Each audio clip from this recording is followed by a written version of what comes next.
YouTube channel wizard classes पर। ये जो हमारा क्लासेस है द हिंदू एडिटोरियल वोकैब का क्लास है। ओके, तो चलिए स्टार्ट करते हैं आज का फर्स्ट वोकैब। फर्स्ट वर्ड जो है अनइथिकल, वर्ड के लास्ट में एल लगा रहे तो एडजेक्टिव की तरह यूज होता है। इसका मीनिंग हो जाएगा नॉट मोरली एक्सेप्टेबल, यानी कि अनैतिक या फिर बेईमानी वाला। मतलब किसी भी चीज को मोरली एक्सेप्ट नहीं किया जा रहा हो उसे ही कहते हैं अनइथिकल।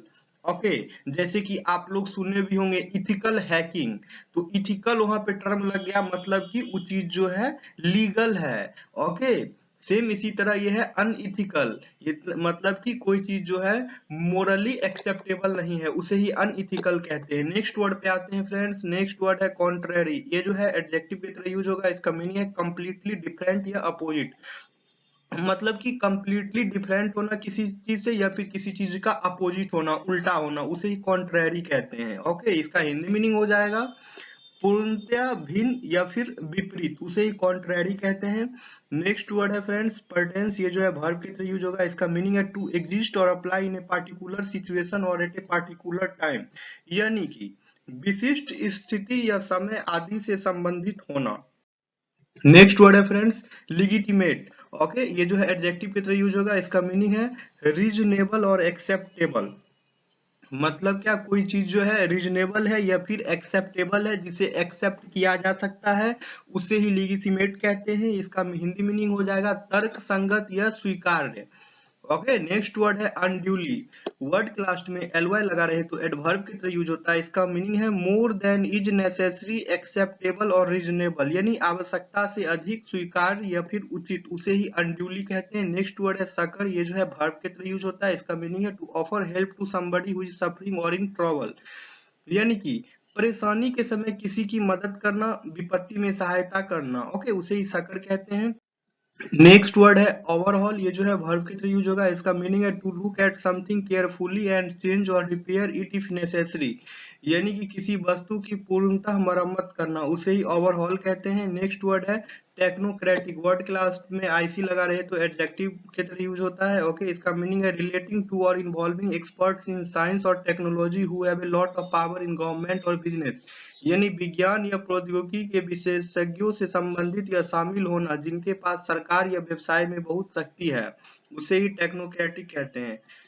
नेक्स्ट वर्ड है ट्रेड डिफिसिट। ओके, इसका मीनिंग हो जाएगा इस situation in which the value of goods a country imports is greater than the value of good it's export. Okay, तो ट्रेड डिफिसिट का मतलब हो जाएगा एक वैसा सिचुएशन जहां पे वैल्यू ऑफ गुड्स का जो है, जो कि कंट्री इंपोर्ट करता है, उसका वैल्यू जो है ग्रेटर हो जाए एक्सपोर्ट के कंपेयर में। ओके, उसे ही ट्रेड डेफिसिट कहते हैं। हिंदी मीनिंग हो जाएगा इसका ऐसी स्थिति जिसमें देश का आयात जो है निर्यात से ज्यादा होता है।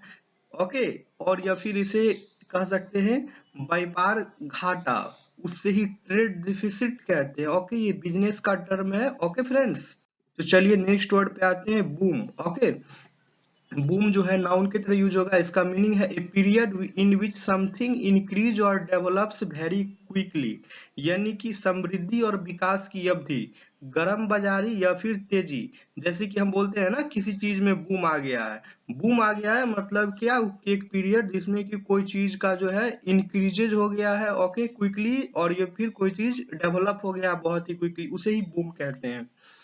नेक्स्ट वर्ड है कॉन्ट्रैक्शन। वर्ड के लास्ट में ION लगा रहे तो नाउन के तरह यूज होता है। इसका मीनिंग है द प्रोसेस ऑफ बिकमिंग और of making something become smaller और शॉर्टर, यानी संकुचन या संकोचन की प्रक्रिया, सिकुड़न या फिर संक्षिप्तीकरण, उसे ही कॉन्ट्रैक्शन कहते हैं। नेक्स्ट वर्ड है रिसेशन। वर्ड के लास्ट में ION लगा रहे तो नाउन की तरह यूज होता है। इसका मीनिंग है a period when the business and industry of a country is not successful, मतलब कि एक समय अवधि जिसमें कि बिजनेस और इंडस्ट्री जो है किसी कंट्री का सक्सेसफुल नहीं है, उसे ही रिसेशन कहते हैं। इसका हिंदी मीनिंग हो जाएगा किसी देश के व्यापार और उद्योग में मंदी का दौर। आप लोग सुने होंगे ना कि बिजनेस में मंदी चल रहा है। ओके, उसी मंदी का दौर जो है उसी को ही इंग्लिश में रिसेशन कहते हैं। नेक्स्ट वर्ड है मेग्रे। एडजेक्टिव की तरह यूज होगा। इसका मीनिंग है ऑफ अमाउंट्स और नंबर वेरी स्मॉल और नॉट इनफ, यानी राशियों या संख्याओं का बहुत छोटा या पर्याप्त नहीं।